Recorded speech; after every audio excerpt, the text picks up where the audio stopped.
Welcome to English Coffee Corner. For today's deep dive, we are talking about a feeling I think you know very well. Oh, yeah. I think every English learner knows this feeling. Right. Uh, So imagine this. You are staring at a big stack of vocabulary flashcards on your left, Mhm.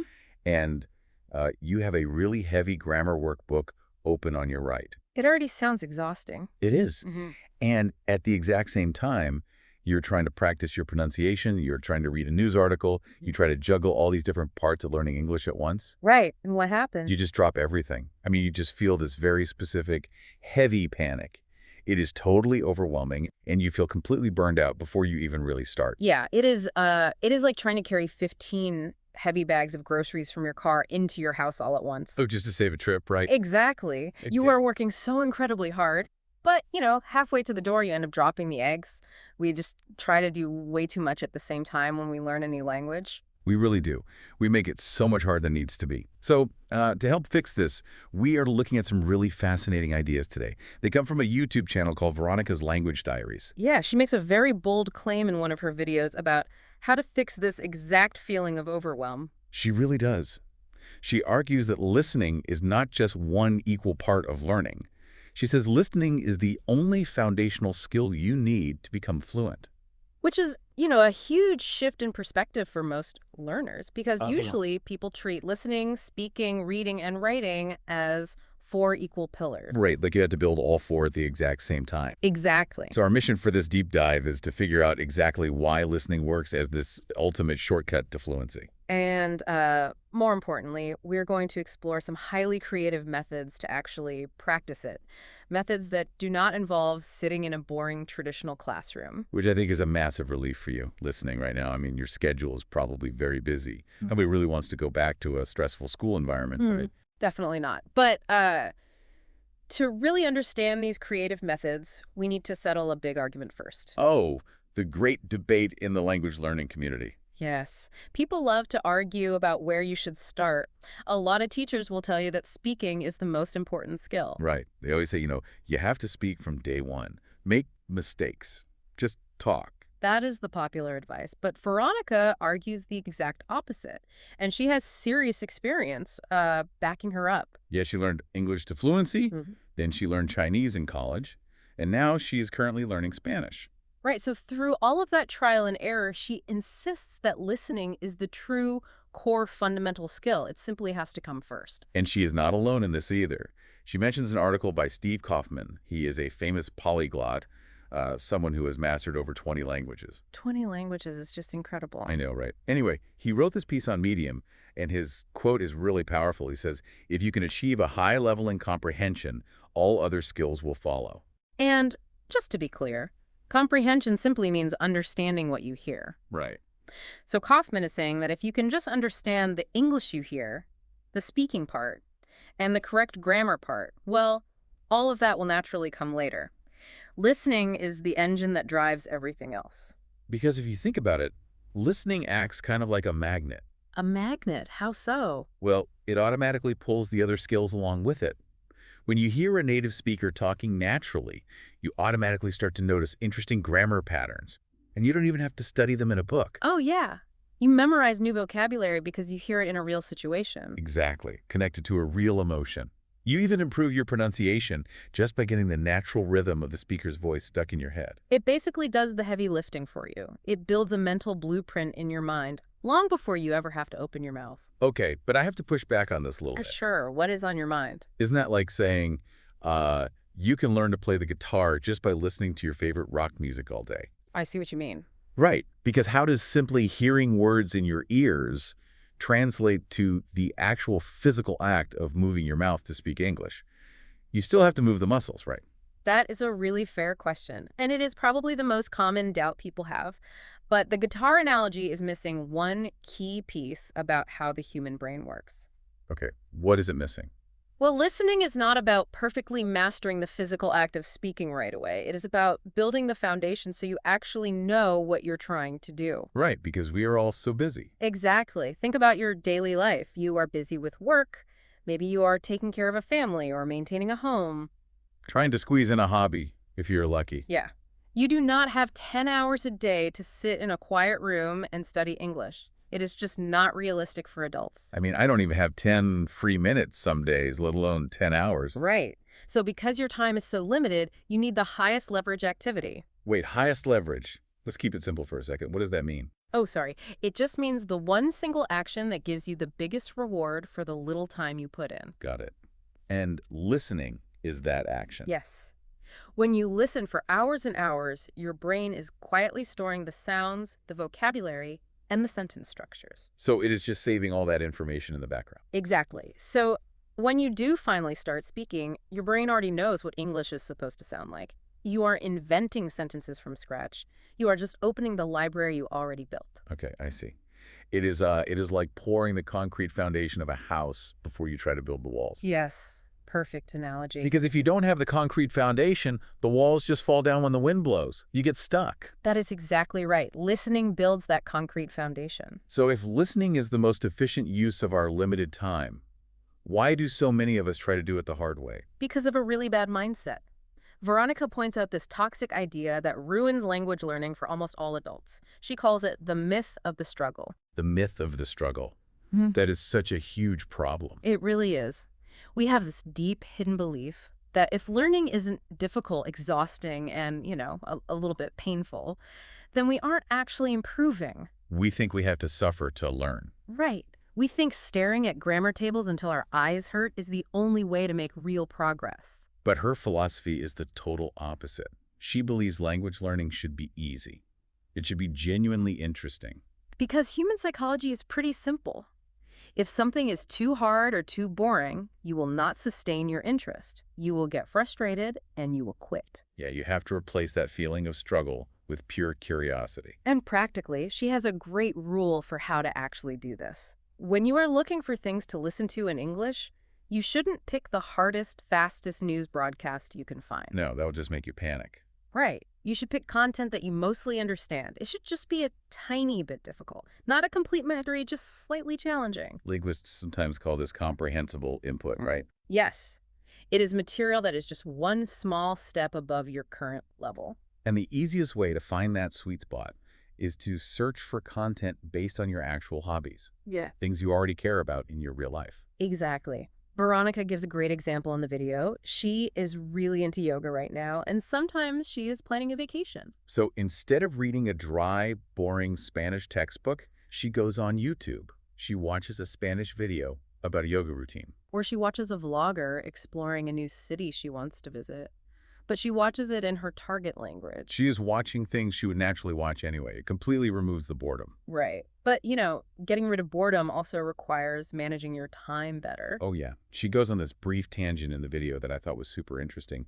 She mentions taking a class on a platform called Skillshare. Oh, right. The calendar class. Yeah, it was this very specific class called the Chaos.com Google Calendar Workshop for Creatives. Which sounds incredibly specific and maybe a little funny to mention in a language video. It does. But her point was to prove that treating your learning as an intentional, organized process is vital. She took that class to figure out how to organize her time and reduce her daily distractions. Exactly. It shows that taking the time to organize your schedule, being highly intentional about how you learn, is so much better than just passively consuming information whenever you feel like it. Intention beats sweating over a textbook every single time. Definitely. But let me jump in and play devil's advocate for a second. Okay, go ahead. Let's look at that yoga video example. If you are saying, I don't need a textbook, and I should just watch YouTube. Well, if I am sitting on my sofa eating a snack, watching a video about yoga in English, am I really learning? Or are you just relaxing? Right. Am I just tricking myself into thinking I'm being productive? That is the danger zone. And Veronica is very clear about this. There is a massive difference between passive listening and active listening. Right. If you just leave that yoga video playing in the background while you scroll on your phone, you are not magically learning. No. Your brain will just tune it out as background noise. There is no magic language absorption happening while you ignore it. Sadly, no. You have to be active. Active listening means you are fully engaged with the material. You pause the video when you hear something new. You figure out what it means from the context. You write down the words you don't know. Veronica mentions using a digital workspace app called Notion to keep a careful track of her new vocabulary. You cannot just let the sounds wash over you and hope for the best. You have to grab onto them. And that absolute requirement for active listening leads us perfectly into the most actionable part of this deep dive. Yes, the source material gives us some highly creative, hands-on strategies. These are techniques designed to force your brain to engage with the audio, so you aren't just passively listening. Let's get into the first one. We can call this creator technique number 1, combining the senses. Combining the senses. This is all about combining reading with listening to keep your brain completely anchored to the language. Veronica shares her personal nighttime routine for this. Before she goes to sleep, she likes to read. But to practice actively, she doesn't just read in silence. She reads a physical book or an ebook while simultaneously playing the exact same audiobook version in her ears. She gave a really specific example for this too. She was reading a pretty dense medical book called How Not to Age. She used the Books app on her iPad so the text was big and bright. And at the exact same time, she played the audio using the Audible app on her phone. Now, a medical book is going to have some incredibly difficult vocabulary. Oh, absolutely. If you were just reading it silently, you might stop at every big, complex word. You try to sound it out, you get confused, you get tired, and eventually you just put the book down and go to sleep. But combining the two senses completely changes the experience. It really does. Although my brain gets a little stuck here, to be honest. Why is that? Isn't juggling an audiobook in your ears and a text in front of your eyes a recipe for total sensory overload? Like it's just too much input. Yeah. It sounds like trying to watch a really complex movie while the director's commentary is playing out loud at the exact same time. It feels like it would be way too much information for an English learner to process all at once. It sounds like it should be overwhelming, I agree. But if we look at how the brain processes language, it actually reduces your cognitive load. Okay, let's pause. Cognitive load. Let's keep it simple. What is the actual mechanism there? Oh, sure. Cognitive load is basically how much mental energy your brain is using at any given moment, how hard your brain has to work. Okay, so it actually makes your brain work less. Yes. When you read a difficult word in a foreign language silently, your brain has to do 2 very hard jobs at once. First, it has to look at the letters and guess how they sound. Right, sounding it out, phonetic decoding. Exactly. And second, it has to figure out what the word actually means in context. Doing both of those things burns a lot of mental energy. So you get tired really quickly. Exactly. But when you have the audiobook playing, the narrator does the first job for you. Oh, wow. The brain skips the sounding out step entirely because the sound is provided right in your ears. Now, your brain can dedicate 100% of its energy to comprehending the meaning. I see. It is like using cruise control on the highway. That is a great way to put it. Your brain doesn't have to keep a foot on the gas pedal to decode the tough words. The audio maintains the speed for you, so you can just focus on steering through the meaning. That makes perfect sense. The audio keeps the pace moving forward. You don't get stuck staring at one paragraph for 10 minutes. Right. It pulls you past the hard part so you can just enjoy the book. And crucially, it ensures you learn the correct pronunciation of those new words instantly. Yeah, you aren't guessing how a word sounds in your head and learning it wrong. The narrator is giving you the perfect native pronunciation right there. It is an incredibly powerful tool for learners. But what if you don't want to rely on published audiobooks? What if you are an English learner who needs to memorize very specific grammar rules for an upcoming exam? Or maybe you need to learn highly specific vocabulary for your job. Right. This leads us to the most unconventional, but maybe the most effective, tip in the entire source video. This is where the methods get really creative. I love this part. We are calling it the self-cast. Basically, becoming your very own podcast host. Veronica suggests recording yourself to create custom listening material. She breaks this down into 3 distinct methods. And they're all fascinating. Let's walk through them. Okay, method 1 is creating voice memos for specific rules or vocabulary. Let's say you are prepping for a test with a strict deadline, and you really want to avoid staying up all night cramming. So you take out your phone, open your voice recorder, and you just read the grammar rules or the vocabulary words out loud. Then you listen back to that specific recording while you're commuting to work, doing the dishes, mopping, or vacuuming the floor. You literally create a custom audio show of the exact things you need to know. And because you listen to it while doing chores, you're getting spaced repetition throughout the day without having to sit at a desk. Exactly. Then there's method 2, fake interview clips. Oh, this one is really fun. And it pushes you to generate language on the spot.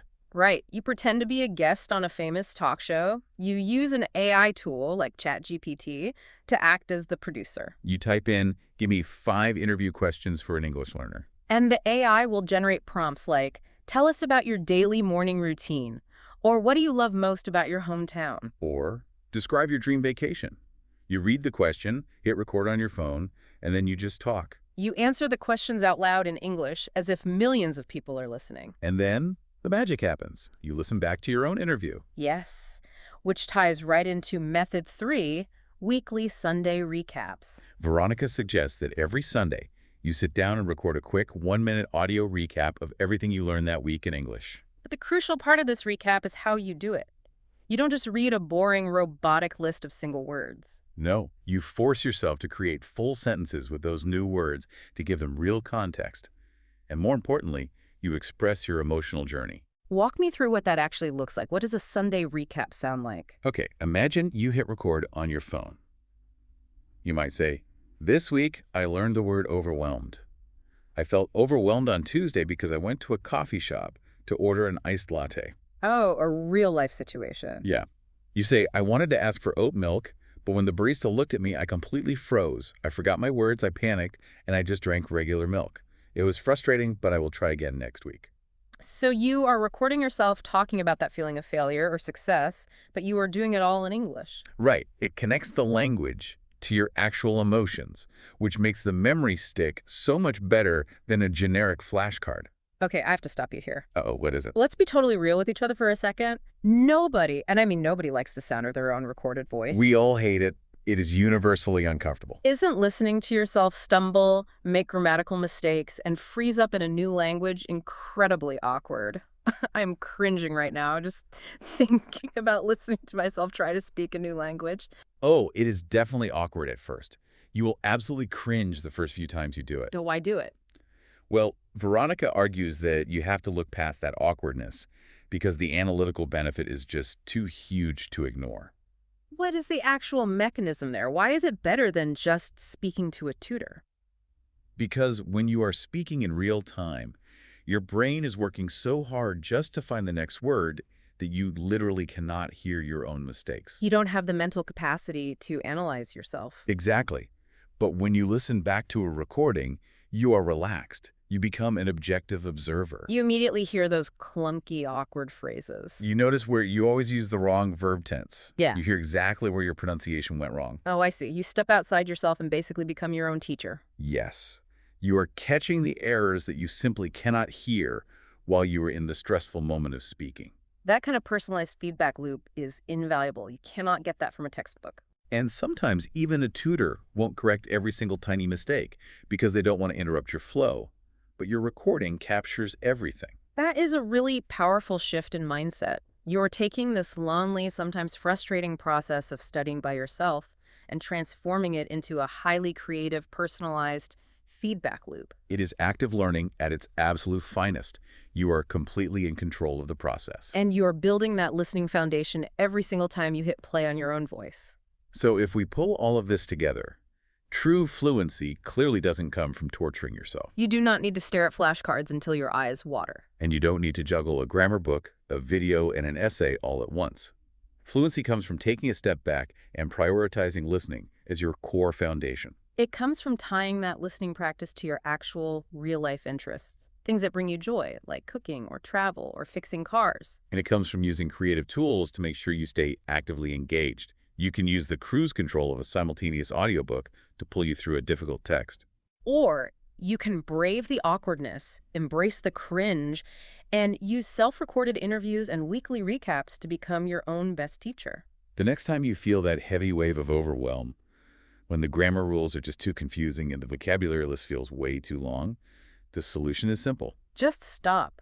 Find a video or an audio clip about a topic you genuinely love. Make sure it is just one step above your level, something you can mostly understand. And simply listen to it with pure intention. Write down a few words in a notebook or an app like Notion. Enjoy the process of just understanding. Learning English is supposed to be a journey of curiosity. It is not a punishment. It really isn't. And before we go, I want to leave you with one final thought to explore on your own. What is it? If listening is truly the deep foundation of spoken language, think about how this applies to your native language. Oh, that is interesting. Yeah, how much of your everyday communication, the specific jargon you use at your job, the funny slang you use with your best friends, the exact way you construct an argument when you're angry, how much of that is just you unconsciously parroting the media, the videos, and the people you listen to most often? It is almost all of it. You are what you listen to. Choose wisely.